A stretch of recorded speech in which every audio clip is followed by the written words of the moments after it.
नमस्कार, मैं हूं आपका दोस्त आलोक कुमार।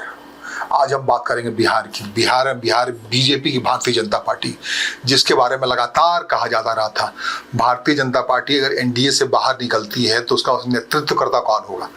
ये बड़ा सवाल था। इस सवाल का जवाब 29 तारीख को प्रधानमंत्री के पटना दौरे से क्लियर हो गया, साफ हो गया। भारतीय जनता पार्टी वहाँ नेताओं की कमी नहीं है, वो नेतृत्वहीन नहीं है। ये मैसेज कैसे गया पूरे राजनीति के परिदृश्य में, इसको समझने के लिए आपको जरा देखना पड़ेगा प्रधानमंत्री का रोड शो। प्रधानमंत्री ने पटना में जो रोड शो किया,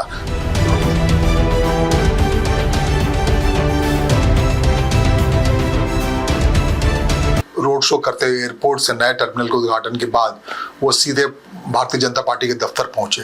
दफ्तर में लंबी मीटिंग ली, 70 मिनट की बैठक ली उन्होंने भारतीय जनता पार्टी के प्रदेश नेताओं के बीच में, और वहां से सीधे निकले और उप मुख्यमंत्री विजय कुमार सिन्हा के घर पहुंच गए, जहां उनके बेटे की शादी का रिंग सेरेमनी थी, उसमें शामिल हुए। तो एक हिसाब से उन्होंने सीधा संकेत दे दिया, विजय कुमार सिन्हा जो भूमिहार जाति से आते हैं, कहने को जातिगत जनगणना में इस जाति की आबादी सिर्फ 2.88% है, लेकिन सवर्णों के बीच की आबादी, सवर्णों की कुल आबादी 15% है, जिसको एक मुश्त भारतीय जनता पार्टी अपना वोट बैंक मान दे रही है। और इनके बीच में ये जो आबादी है बहुत ही एग्रेसिव आबादी है, सबल आबादी।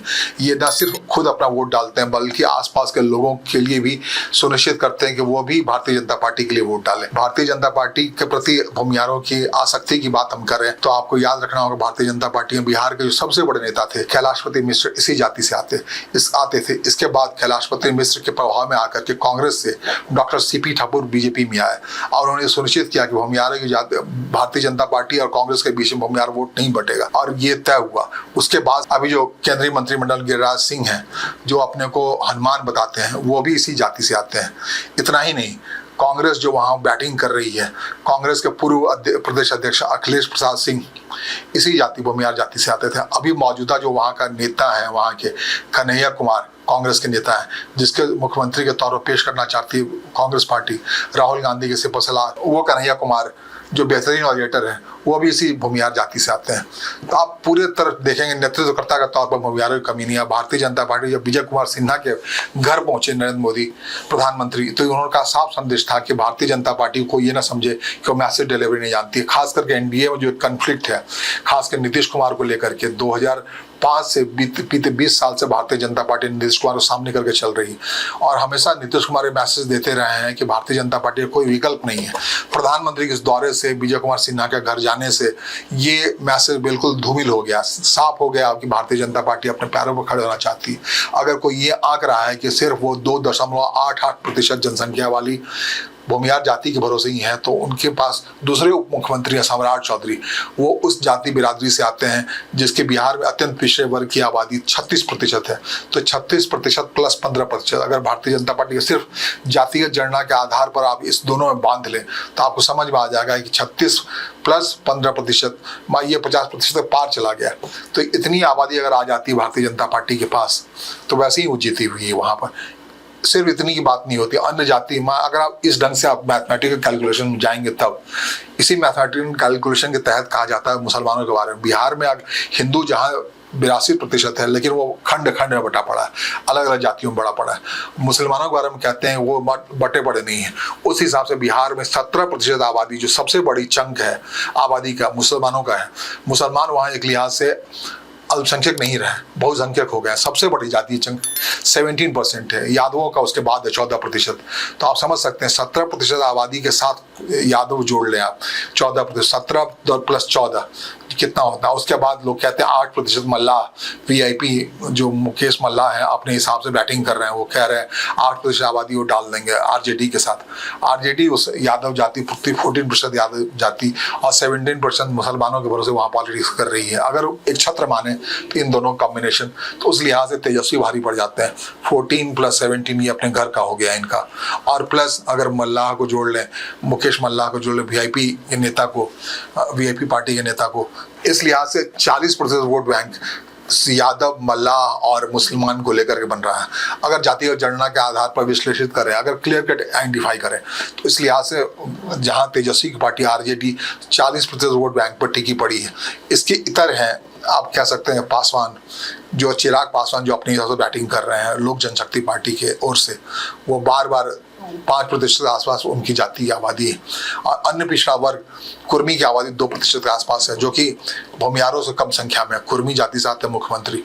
तो जाति ही को बांट के अगर चलें आप, और मुख्यमंत्री के पास जो सबसे बड़ी बात है, मुख्यमंत्री जब बात कर नीतीश कुमार की, वो कुर्मी कुशवाहा साथ साथ वोट करते हैं, उस पैटर्न के हिसाब से उनकी आबादी थोड़ी बढ़ जाती है, लेकिन इतनी ज़्यादा नहीं बढ़ती है जो अत्यंत पिछड़ा वर्ग के साथ जोड़े तो 15 और प्लस 36% अगर जुड़े तब बात बनती है, विनिंग कॉम्बिनेशन बनता है बिहार की आबादी में। तो आप समझ सकते हैं प्रधानमंत्री के इस दौरे के बाद से ये बात क्लियर हो गई। भूमियार जो कि लेस रिप्रेजेंटेड रहता था हमेशा, बार बार बात आती है। नीतीश कुमार भी भूमियार नेताओं के भरोसे ही पॉलिटिक्स कर रहे हैं, ललन सिंह उनके यहाँ हैं, विजय चौधरी हैं भूमियार नेता हैं, इन सब के भरोसे वो राजनीति करते रहे हैं अब तक। उनकी दबंगई की वजह से जेडीयू के साथ रहा है, इनफैक्ट एनडीए कॉम्बिनेशन में रहा है। उसके आधार पर भूमियारों की आबादी बड़े आसानी से ट्रांसफर हो जाती है जेडीयू और बीजेपी में। अब जब भारतीय जनता पार्टी ने संदेश दिया है विजय कुमार सिन्हा को के घर जाके प्रधानमंत्री नरेंद्र मोदी ने संकेत दे दिया है, भूमियार जो लगातार भारतीय जनता पार्टी के पास अक्षुण्ण तरीके से बढ़ते रहे थे, उनकी दबंगई की हैसियत ये ऐसी। श्री कृष्ण सिंह के मुख्यमंत्री रहे बिहार के, काफ़ी मर्यादित मुख्यमंत्री रहे, उनसे ये उनकी लेगेसी बिलोंग करती है। तो ऐसा नहीं बिहार में भूमियार चीफ मिनिस्टर नहीं रहा है, जो 3% का आबादी है जिसके आसपास। श्री कृष्ण सिंह जो बिहार के मुख्यमंत्री थे भूमियार जाति से आते थे। आप समझ सकते हैं कितना, कहने को 3% है लेकिन 30% का काम कर रहा हो। न खुद वोट सिर्फ खुद ही वोट नहीं डालता, बाकी जातियों की वोट डालता है। तो एक लिहाज से विजय कुमार सिन्हा उसी राज्य से आते हैं। विजय सिन्हा की और भी खासियतें हैं। विजय सिन्हा बिहार विधानसभा के अध्यक्ष बनाया गया, तो उस दरमियान जब जेडीयू और आरजेडी का कॉम्बिनेशन था, मुख्यमंत्री तेजस्वी को लेकर के चीफ मिनिस्टर बने थे, उन दिनों हाउस के अंदर मुख्यमंत्री और विजय कुमार सिन्हा से जो अध्यक्ष थे काफी तकरार हुआ था, काफी जलालत झेलनी पड़ी थी विजय कुमार सिन्हा, लेकिन वो सब जलालत उन्होंने पार्टी हित में पी लिया था। और उस जलालत के बावजूद वो मुख्यमंत्री जब वापस आए 2022 में भारतीय जनता पार्टी के पास, तब उनके उप मुख्यमंत्री के तौर पर उन्होंने शपथ ली। आप समझ सकते हैं, और इसी का सिला मिला है आप कह सकते हैं मोटे तौर पे। हाँ, विजय कुमार सिन्हा के आगे आने से गिरिराज सिंह जो समझते थे खुद को कि वही एकमात्र भूमियारों का नेता है, वहाँ SVP ठाकुर समझते थे, जिनका बेटे विवेक ठाकुर भारतीय जनता पार्टी के सांसद हैं। तो उन लोगों के हाथ से मामला फिसल करके एक बिल्कुल सौम्य विनम्र छवि वाले विजय कुमार सिन्हा के हाथ में ये पूरा बैटल रेस की छड़ी आ गई है। अगर बिहार में मुख्यमंत्री चुनने की बारी आएगी और भूमियारों के नेता के तौर पर किसी को चुनना पड़ेगा, सवर्णों में से किसी को चुनना पड़ेगा, जाहिर तौर पर विजय कुमार सिन्हा अभी फिलहाल इतनी अहमियत उनकी बढ़ गई है प्रधानमंत्री को उनके घर जाने से कि वो एक साफ चेहरा दिख रहे हैं। सवर्णों से अगर चुनने की बात आएगी, और सिर्फ सवर्ण की राजनीति नहीं भारतीय जनता पार्टी कर रही है, आपको बार बार कह रहा हूं मैं। सम्राट चौधरी जो भारतीय जनता पार्टी से मूल रूप से नहीं है, उनकी राजनीतिक यात्रा के सफर आरजेडी शुरू हुई है, यंग है लेकिन अत्यंत पिछड़े वर्ग से आते हैं, जिसकी आबादी 36% है, वो भी काफ़ी दबंग फैमिली से आते हैं, शक्ति चौधरी के पुत्र हैं। तो वो भी एक चेहरा हो सकते हैं, लेकिन सेकेंडरी हो सकता है। बार बार भारतीय जनता पार्टी को जायसवाल साहब, संजय जायसवाल की बात आ रही थी, उसकी भी आबादी जो बिहार प्रदेश के अध्यक्ष रहे हैं भारतीय जनता पार्टी, उन सब नेताओं के अंदर लोग ढूंढ रहे थे। नित्यानंद राय के अंदर, यादव राज्य से आते हैं जो केंद्रीय मंत्रिमंडल में है, उनके अंदर वो लोग कोई ढूंढ रहे थे। बिहार में अगर नेतृत्व करता तय करने की बात आएगी, मुख्यमंत्री का चेहरा पेश करने की बात आएगी, तो बात होगी वहां पर जाकर के विवेक ठाकुर के नाम पर, बात होगी नित्यानंद राय के नाम पर जो यादव राज्य से आते हैं, विवेक ठाकुर भूमियार बिरादरी से आते हैं, तब बात होगी सम्राट चौधरी के जो अत्यंत पिछड़े वर्ग से आते हैं। जिस ढंग से विजय कुमार सिन्हा को आगे लाया गया है, तो अब साफ है कि अगर मुख्यमंत्री चुनने की बारी आएगी, उस समय से धवल छवि के साफ सौम्य और जो पार्टी हित में लगातार जलालत तक झेलने वाले विजय कुमार सिन्हा को लाया जाएगा मुख्यमंत्री के चेहरे के तौर पर। ये साहब अचानक से उनका ग्राफ बढ़ा है और बिहार में मुख्यमंत्री की रेस काफी आगे निकल गया है। जब हम बात करें, प्रधानमंत्री ने सिर्फ ये मैसेज दिया है कि भारतीय जनता पार्टी का अगर ऐसी नौबत आती है तो विजय कुमार सिन्हा हो सकते हैं। उन्होंने ये मैसेज कतई नहीं दिया है कि नीतीश कुमार चेहरा नहीं होंगे। अभी सीटों का बंटवारा बाकी है, उसका नीतीश कुमार, हाँ इससे जरूर होगा कि नीतीश कुमार का तोल मूल कम होगा, तोल मूल का भाव कम होगा। भारतीय जनता पार्टी ने जो सामने दिया है विजय कुमार सिन्हा, और विजय कुमार सिन्हा जो सामने होंगे, ललन सिंह जो भूमियार जाति से आते हैं, जेडीयू के नंबर 2 नेता हैं, वो फिलहाल केंद्रीय मंत्रिमंडल में प्रधानमंत्री के साथ हैं, तो वो विजय कुमार सिन्हा का विरोध कर पाएंगे, अपने जाति किसी नेता का विरोध करना ये मुमकिन होता नहीं दिख रहा है। तो कई सारे कॉम्बिनेशन एक साथ अचानक से विजय कुमार सिन्हा के आसपास घूम रहे हैं। लेकिन इसका मतलब कतई ये नहीं है कि प्रधानमंत्री ने ये संदेश दिया हो कि 2025 से 2030 बिहार में नीतीश, ये संदेश कहीं से धूमिल होता नहीं देखना चाहता। ये बात अलग है कि पूरे पूरे रोड शो के दौरान, पटना रोड शो दौरान सिर्फ प्रधानमंत्री नरेंद्र मोदी का ही पोस्टर दिखा ऑपरेशन सिंदूर के बैनर तले, उसमें कहीं भी नीतीश कुमार नहीं आया। ये मैसेज अलग है, लेकिन इसके अलावा ये मैसेज भी है कि प्रधानमंत्री ने जहां जेडीयू वर्कर्स को ये मांग करते हुए देखा नीतीश कुमार जिंदाबाद, नरेंद्र मोदी जिंदाबाद, तो वहां भी मुस्कुराए। उन्होंने इस मैसेज को सकारात्मकता के साथ लिया कि नीतीश कुमार उनकी नज़र से ओझल नहीं हुए हैं। अगर ऐसा हुआ, कॉम्बिनेशन बना, तो हो सकता है नीतीश कुमार का चेहरा ही सामने रख करके भारतीय एनडीए, जिस ढंग से 2005 से नीतीश कुमार का चेहरा को सामने रख के ही एनडीए में दूसरे नंबर की पार्टी बन करके बीजेपी जाती रही। हो सकता है कि आगामी विधानसभा चुनाव में ऐसा ही हो, लेकिन ये भी बात साफ है कि सुशील मोदी जैसा एक नेता भारतीय जनता पार्टी को दिख गया है विजय कुमार सिन्हा में, जो मान रहे थे सुशील मोदी के जाने के बाद से भारतीय जनता पार्टी के पास बिहार में कौन सा नेता होगा।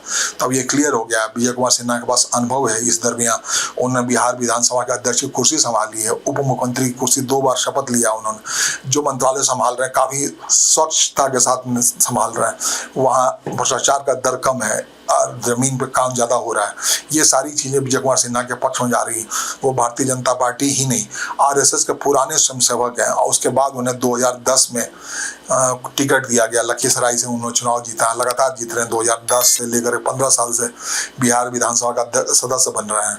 तो ये एक मैसेज है, भारतीय जनता पार्टी का मैसेज दिया कि बिहार में उसे सुशील मोदी के दिवंगत होने के बाद से एक नया व्यक्तित्व मिल गया है विजय कुमार सिन्हा के नाम से, जो अपरिहार्य रूप से उप मुख्यमंत्री के तौर पर सरकार में शामिल होता है, नीतीश कुमार के एनडीए में शामिल होता है, एनडीए में चेहरा के तौर पर उभर रहा है, सेकंड लाइनअप के तौर पर पूरी तरह तैयार है। तो इस मैसेज के साथ कि भारतीय जनता पार्टी को जो लोग समझ रहे थे कि वो अपना कैंडिडेट नहीं चुन पा रही है, उलझी हुई है, सम्राट चौधरी को सामने करे या संजय जायसवाल को सामने करे, तब उनके बीच से विजय कुमार सिन्हा साफ तौर पर निकल के आए हैं।